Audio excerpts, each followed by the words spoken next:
आज हम एक अन्य महत्वपूर्ण प्रश्न गॉस की प्रमेय की सहायता से कूलाम के नियम का सत्यापन करेंगे।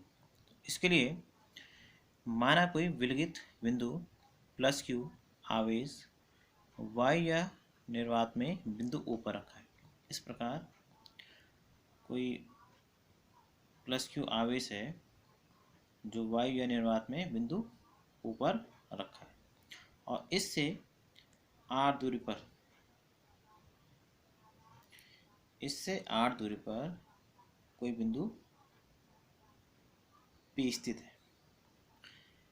इस बिंदु से गुजरता हुआ प्लस क्यू को परिबद्ध किए हुए गोलिया गोसेन पृष्ठ खींचते हैं। अब हम इसको एक गोसेन पृष्ठ को हम खींचेंगे। तो इस प्रकार से आर त्रिज्या का एक गोसेन पृष्ठ हम खींच लेते हैं।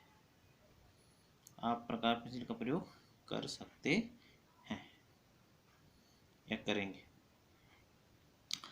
अब P के परिता किसी पृष्ठ अवयव माना जो हमारा गॉसियन पृष्ठ है, ये गोला है, इसका जो क्षेत्रफल है वो माना A है और एक अवयव ले लेते हैं। यहाँ पर माना P बिंदु है, इस P बिंदु पर यहाँ पर कोई अवयव एक क्षेत्रफल अवयव माना dA हमारा स्थित है।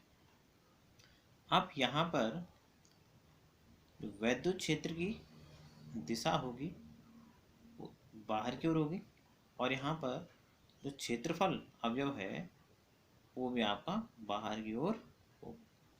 इसलिए P के परिता किसी पृष्ठ अवयव के क्षेत्रफल dA का जो क्षेत्र सदिश है वो dA भी E की दिशा में होगा। अब इसके बाद आगे देखते हैं। तो इस क्षेत्रफल अवयव से गुजरने वाला वैद्युत फ्लक्स, इससे गुजरने वाला जो वैद्युत फ्लक्स होगा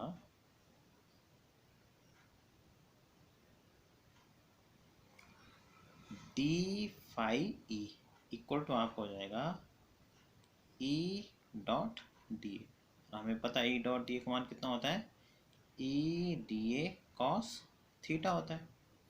अब यहाँ पे दोनों की दिशा समान है तो थीटा का मान 0 हो जाएगा। E D A cos 0, cos 0 का मान 1 होता है, इसलिए ये आ जाएगा आपका E डी ए, यानी डी फाई ई का मान आपका E इंटू डी ए हो जाएगा।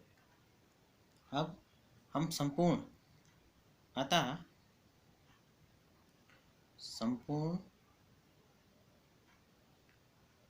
गॉसियन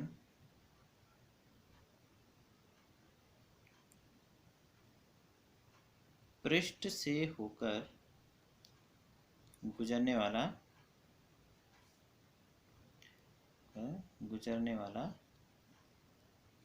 जो वैद्युत फ्लक्स होगा, वैद्युत फ्लक्स जो होगा फाई आपका integration of d phi e हो जाएगा। और इंटीग्रेशन ऑफ डी फाई का मान कितना है, E इंटू डी ए, और हमें पता है तो E तो संपूर्ण गॉसियन पृष्ठ के लिए समान होगा, तो इंटीग्रेशन ऑफ डी ए, और इंटीग्रेशन ऑफ डी ए यानी यह गोला है और गोले का जो क्षेत्रफल होता है वो होता है 4πr²। इसको समीकरण नंबर 1 बना देंगे। अब गॉस की प्रमेय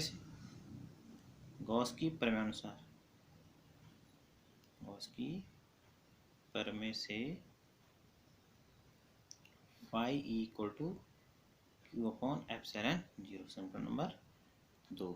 समीकरण 1 और 2 की तुलना करिए। समीकरण 1 व 2 से तो लेफ्ट हैंड साइड सेम है तो राइट हैंड साइड भी सेम होगी। तो E into 4πr² equal to q upon epsilon 0। तो यहाँ से जो E होगा ये आपका आ जाएगा 1/4π एप्सिलॉन 0 और क्यू अपॉन r²।